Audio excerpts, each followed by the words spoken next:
Chegamos hoje na lição de número 5 aqui da classe dos pré-adolescentes, onde nós estamos trabalhando neste terceiro trimestre da CPAD em 2024 sobre o tema Servindo a Deus com os Meus Talentos. Aula de hoje, lição 5, nós vamos abordar sobre as manifestações do Espírito Santo na vida dos crentes. Glória a Deus por isso, tá? Você que está chegando por aqui pela primeira vez, aproveita, se inscreve no canal e passa a ser um dos nossos alunos. Eu sou o pastor Janderson Nascimento, estou segundo vice-presidente da Assembleia de Deus aqui em Vitória da Conquista, uma igreja pastoreada pelo pastor Davi Oliveira. Boa sorte! E é claro que você pode iniciar a tua aula por algumas bases bíblicas. A primeira delas é a leitura bíblica, que está em 1 Coríntios, capítulo 14, versículos 1 ao 40, também em 1 João, capítulo 2, versículo 6. Lê esse texto junto com os teus alunos, deixando Deus te usar. Lê também o que a Bíblia diz, que está em 1 Tessalonicenses, capítulo 5, versículos 19 ao 22, em sala de aula, deixando Deus te usar na escola bíblica dominical da sua igreja. Não se esqueça que de segunda a sexta-feira eu estou por aqui no canal, gravando aula para você e postando esse material sempre às 18 horas, tanto pelo YouTube como pelo Spotify. Toda sexta-feira eu encontro marcado da classe dos pré-adolescentes, onde eu posto essa ministração para o seu crescimento em Jesus. Que Deus abençoe você através dessa aula, para a glória de Deus, e que Deus te use nessa ministração. A manifestação do Espírito Santo está presente hoje no nosso dia a dia. Isso quer dizer que nós acreditamos que os dons espirituais são para hoje também, que a manifestação do Espírito Santo também acontece no nosso tempo. Existem linhas de pensamento que são conhecidas como cessacionistas. Essas linhas acreditam, então, que o Espírito Santo se manifestou no passado e a manifestação do Espírito Santo, através dos milagres do poder de Deus, ficou para aquele tempo e cessou. Só que nós, pentecostais, acreditamos, desde o início do século XX, especialmente a partir dos estudos voltados para a área da pneumatologia, que as manifestações do Espírito Santo não pararam em Atos dos Apóstolos, mas essas manifestações estiveram presentes em toda a história da igreja cristã. Se nós pesquisarmos, vamos encontrar manifestações e ações históricas de avivamentos que foram promovidos pela presença de Deus na vida das pessoas. E especialmente a partir do século XX, com o movimento pentecostal à tona, os estudos passaram então a ganhar força, especialmente para a área da pneumatologia, pesquisando a respeito do pentecostalismo.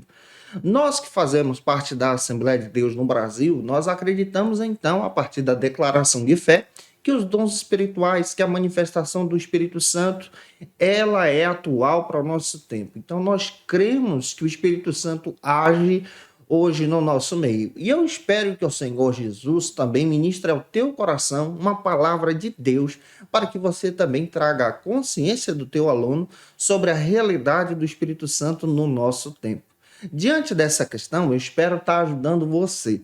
Se eu estou contribuindo contigo, deixa teu comentário aí, porque me ajuda também. Coloca o nome da tua cidade, de onde você está assistindo a gente. O primeiro ponto trata então sobre o seguinte assunto: o bom testemunho. A partir da leitura de Atos capítulo 1, versículo 8, nós entendemos, a partir da ótica pentecostal, que a ação do Espírito Santo sobre nós, o poder do Espírito Santo sobre nós, vem como obra missionária, como obra de testemunhar, como ação do poder de Deus para capacitar o crente para anunciar o evangelho. Daí a necessidade de entendermos que a ação do Espírito Santo para nós nos capacita em testemunhar sobre Jesus, em pregar sobre Jesus, em falar de Jesus. Então, o poder de Deus, a ação do Espírito Santo na vida do crente para nós, ela age especialmente nos capacitando para uma obra missionária, uma obra que Deus estabeleceu em nós. É importante lembrar a você que nós acreditamos, especialmente nós pentecostais, acreditamos que o Espírito Santo habita em nós, na vida do crente, a partir do momento em que esse crente aceita Jesus. Apesar do que, é ele que nos convence sobre o pecado e sobre a necessidade de ter um encontro com o Salvador. Mas a partir do momento em que você aceita Jesus, o Espírito Santo faz morada em você. Isso é habitação. Então nós cremos que ele habita em você. Ele habita em você como crente, mesmo sem ter sido batizado com o Espírito Santo. Para nós, o batismo é algo que vem depois, porque é uma capacitação maior para uma obra que Deus nos tem preparado desde a fundação do mundo. Então é importante você levar isso em consideração.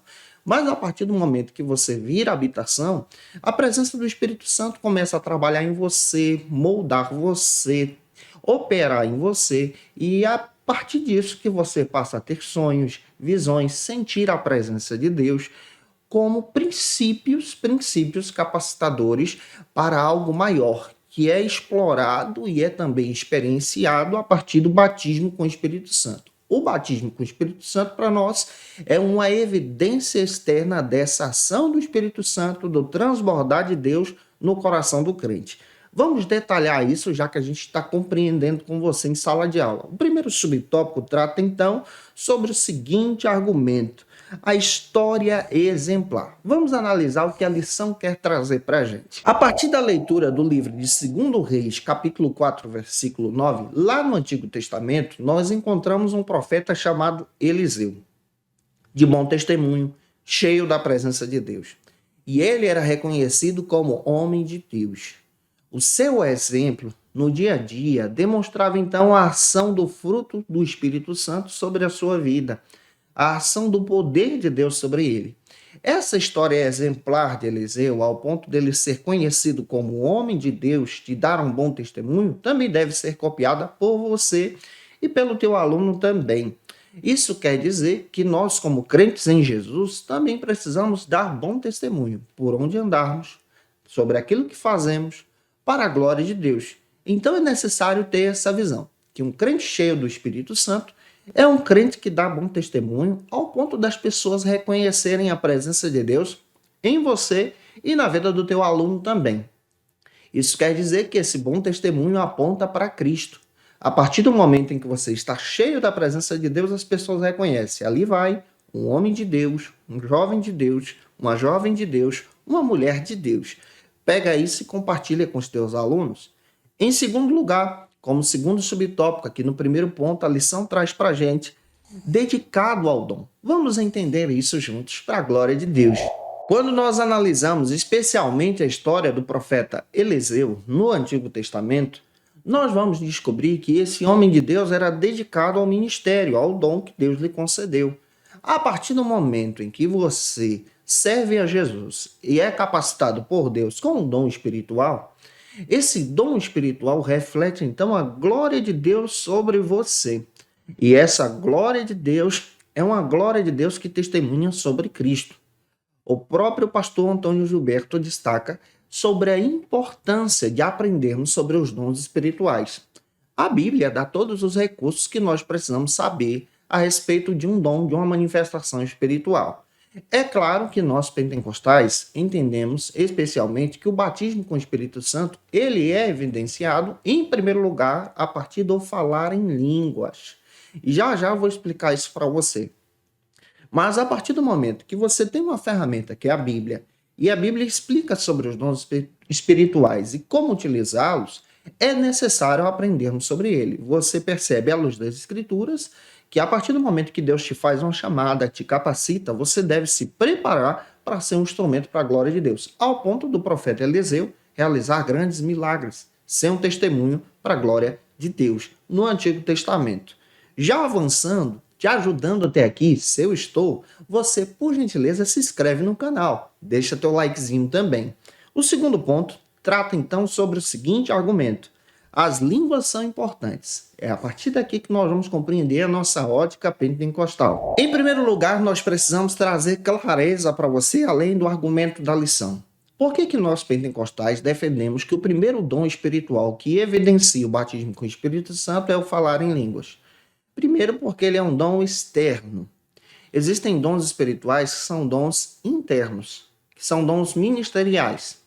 Mas o dom das línguas, o falar em línguas, o profetizar, o interpretar as línguas são dons externos.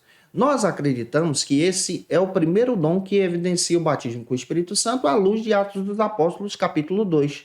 Todas as vezes que você encontra uma passagem a partir da leitura de Atos, onde há manifestação do batismo com o Espírito Santo, a primeira evidência que aparece é o falar em línguas. Então, o falar em línguas estranhas manifesta, então, essa presença de Deus em nós.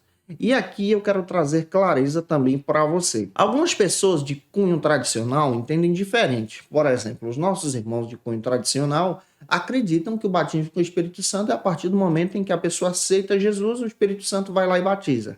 Nós não entendemos assim.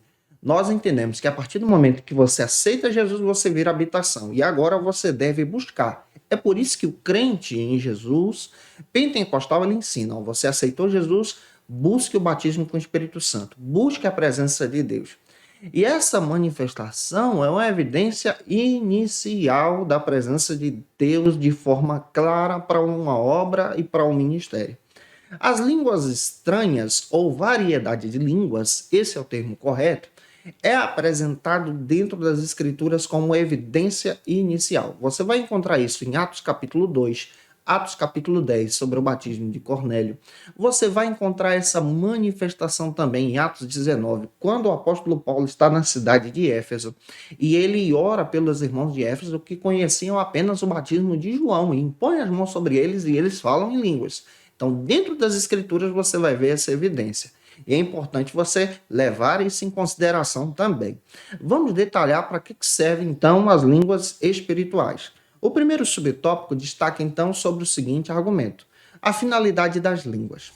Em primeiro lugar, você precisa entender que as línguas espirituais têm uma finalidade de confirmar a presença de Deus e uma finalidade também missional. Você sabia que o falar em línguas, ele traz uma edificação pessoal para você, como está escrito lá em 1 Coríntios 14, 4, mas ao mesmo tempo é uma ferramenta missionária? Quem estuda especialmente o pentecostalismo já descobriu que esse fenômeno do falar em línguas é algo espiritual, não é algo aprendido, mas existe uma divisão bem interessante. Jesus pode batizar você de duas maneiras. A primeira maneira é através da glossolalia. A glossolalia é a língua estranha ou a língua espiritual que não é entendida. Ela é dada por Deus. Não é aprendida, você não faz nenhum curso, mas é Deus que dá. Você ora e o Espírito Santo de Deus concede.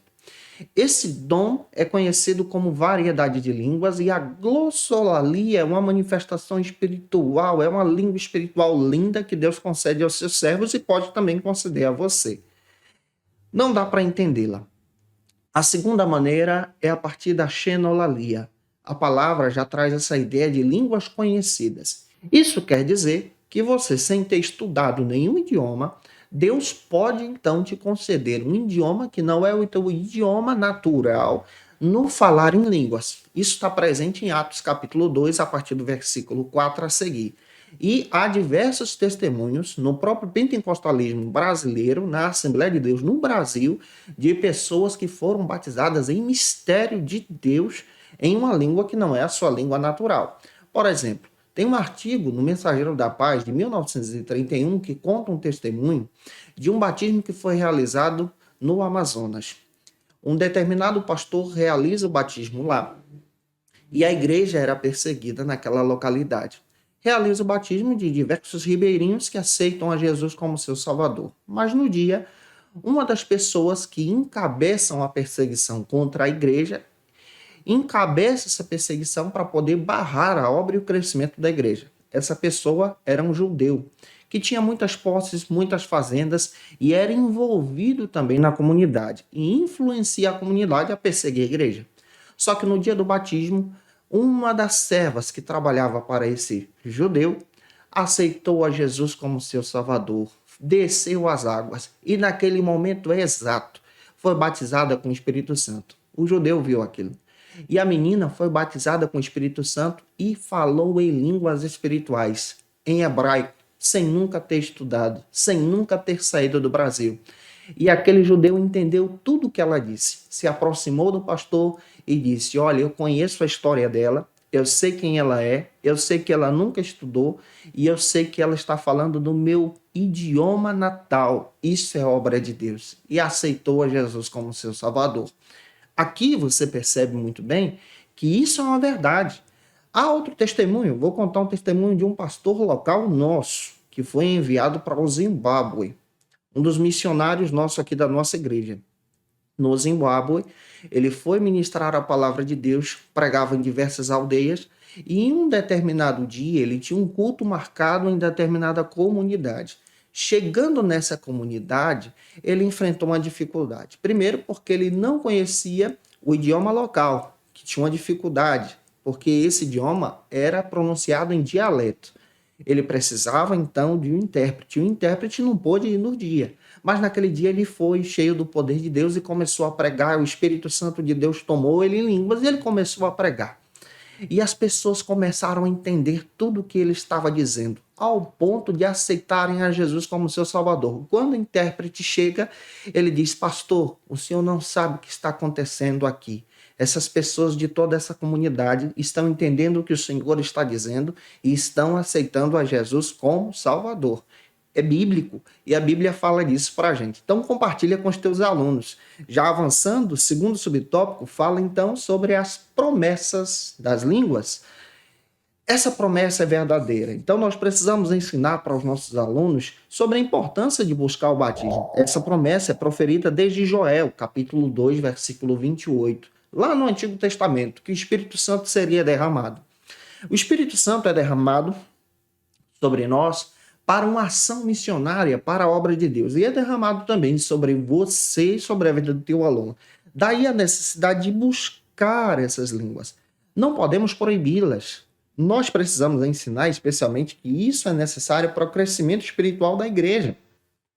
Olha, tem gente que diz, olha, você só pode falar em língua se tiver intérprete. Não é bem assim. O que a Bíblia ensina sobre a interpretação de línguas, a Bíblia fala exatamente em um momento em que a pessoa for tomada pelo Espírito Santo no seio da igreja e falar em línguas de forma profética, de forma audível, Deus pode levantar alguém para poder entender e trazer o significado daquela profecia, daquela mensagem para a edificação da igreja. É isso que a palavra nos ensina. E eu espero que você também seja um instrumento para a glória de Deus. Se eu estou te ajudando, comenta aí, tá? Se tu conhece alguém que precisa assistir essa aula, manda esse vídeo para ele ou para ela, por favor. Vamos agora para o nosso terceiro ponto, que trata então sobre o seguinte assunto: a importância das profecias. Agora nós vamos entender sobre a necessidade de compreender sobre o dom de profecia. O dom de profecia também é bíblico. De acordo com a palavra de Deus, nós acreditamos que o dom de profecia vem da parte de Deus. Agora nós precisamos trazer clareza sobre algumas questões. Olha, o ministério do profeta é uma coisa e o dom de profecia é outro. Por exemplo, no Antigo Testamento você vai encontrar o ministério do profeta. Deus levantou profetas e o profeta tem um estilo de vida. O profeta caminha junto com o seu pastor. O profeta, por exemplo, pode ser o teu pastor. O que o profeta faz? Ele é aquele que traz uma mensagem de Deus para o coração do povo de Deus, para o coração da igreja. Ele interpreta a mensagem de Deus e traz exatamente o significado dessa mensagem. A partir do momento em que você explica a palavra de Deus, cheio do Espírito Santo, você pode ser um profeta e também pode ser tomado em uma mensagem profética para edificação de alguém. Isso é o ministério do profeta que anda junto na edificação da igreja, e isso está presente lá em Efésios capítulo 4, versículo 11. Ministério profético. Não confunde, tá? O dom de profecia, ele é dado por Deus também. O dom de profecia para nós, ele é dado a partir do batismo com o Espírito Santo. Deus pode levantar você como voz profética para trazer uma mensagem profética para alguém. Esse dom é dado por Deus. Não é controlado, mas é dado por Deus para a edificação da igreja.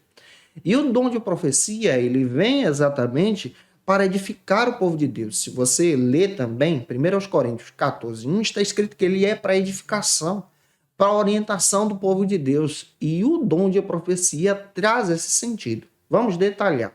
O primeiro subtópico destaca então sobre a missão do profeta. Observe, se você analisar os profetas do Antigo Testamento, tem um estilo profético. É um ministério profético. Deus levanta profetas hoje assim? Levanta. Homens de Deus, mulheres de Deus, que têm o ministério de ser um profeta e profetiza de Deus. Agora, o dom de profecia, ele tem a finalidade de edificar o povo de Deus, trazer clareza sobre a mensagem de Deus, sobre o querer de Deus e conduzir esse povo à presença de Deus. O dom de profecia, ele não pode ser confundido com o dom de revelação, que também é citado como um dom de palavra e conhecimento ou palavra e sabedoria. O dom de profecia é uma mensagem profética da parte de Deus que traz exatamente um direcionamento. Já o dom de palavra e conhecimento já traz essa ideia de ter uma compreensão sobre a palavra que o Espírito Santo de Deus dá, e palavra e sabedoria já traz exatamente um conhecimento que Deus nos dá a respeito de algo particular da pessoa. É também apelidado de dom de revelação. E isso traz uma edificação. O de profecia, ele dá um direcionamento para a pessoa. É algo da parte de Deus, é uma mensagem de Deus. Você já recebeu uma profecia de Deus? Se já recebeu, comenta aí. Eu também já recebi e eu acredito nessas profecias. Para analisar e continuar avançando, o segundo subtópico trata então sobre os profetas de Deus. Deus levanta profetas, servos e servas, como você, para edificar o povo de Deus. E o teu adolescente que está contigo também pode ser um servo de Deus, um instrumento na mão do Senhor para edificar vidas. Só precisa ser direcionado, guiado por você e orientado por você em Cristo na escola bíblica dominical. Que essa palavra também edifique você. Espero ter te ajudado hoje em sala de aula para a glória de Deus. E se eu ajudei você, se essa aula foi edificante para a sua vida, por gentileza, deixa teu comentário aí, tira uma foto, me marca no Instagram, tem muita gente fazendo isso. Muito obrigado pelo teu carinho, tá? E eu espero que o Senhor te abençoe para a glória de Deus. Se tu conhece alguém que precisa assistir essa aula, compartilha esse vídeo também para a glória e honra do Senhor e se inscreve no canal para me ajudar em Cristo Jesus. E se você está afastado de Cristo, a hora de voltar para Jesus é agora. Você pode aceitar Jesus como o teu Salvador. E nós vamos orar por você. Eu agradeço a Deus porque várias vidas estão aceitando a Jesus aqui. E eu louvo a Deus por isso. Você pode aceitar Jesus aqui, deixando um comentário abaixo, eu quero Jesus. Nós vamos orar por você. Eu espero que essa palavra também possa ter te edificado em Cristo. Como dica de leitura, eu quero apresentar para você agora alguns textos que vão te orientar sobre essa área do pentecostalismo. São vários, eu selecionei alguns que têm a ver com a lição. O primeiro texto é esse aqui, ó. Falar em línguas, o maior dom. Esse material é sensacional, da editora CPAD, pode te ajudar a crescer em Jesus. Vale a pena você ter esse material em mãos. Outro texto que eu quero indicar também é a Declaração de Fé das Assembleias de Deus. Aqui você vai entender muito sobre a nossa doutrina pentecostal. É da editora CPAD e você pode adquirir o seu. Tá no site, tá? Você também pode adquirir esse material sensacional do Ezequias Soares, o pentecostalismo brasileiro. Vale a pena você aprender um pouco mais sobre a nossa história pentecostal, material muito bom. E esse texto do José Gonçalves, o carisma profético e o pentecostalismo atual. Esse material é sensacional e vai te trazer um leque sobre a ação do Espírito Santo também na vida do profeta Eliseu e o profeta Elias. Que essa palavra também te edifique em Jesus e eu te aguardo por aqui na próxima aula, na lição de número 6, onde nós vamos trabalhar sobre o papel do talento musical. Um beijo no teu coração e até a próxima aula, se Deus quiser. Você que é professor ou aluno da Escola Bíblica Dominical, quer se preparar para ministrar uma aula de excelência na EBD da sua igreja? Inscreva-se no canal do YouTube do pastor Janderson Nascimento, onde você vai encontrar aulas, subsídios e recursos das lições bíblicas da Escola Dominical. Acesse já as plataformas digitais para ampliar os teus conhecimentos sobre a Palavra de Deus. YouTube, Janderson Nascimento. Instagram, @Janderson Nascimento. @FacilitaEBD. facilitaebd.com.br. Quer se preparar ministerialmente? Faça Teologia na FATECBA. Básico e bacharelado em Teologia. Cursos reconhecidos pela CEADEB e CGADB. Aulas presenciais com professores qualificados. Todas as segundas-feiras às 19 horas. Venha nos conhecer. Nosso endereço é na Assembleia de Deus. ADVIC, Avenida Serrinha, Bairro Brasil, Vitória da Conquista. Matrículas abertas. WhatsApp 77 98841 5838.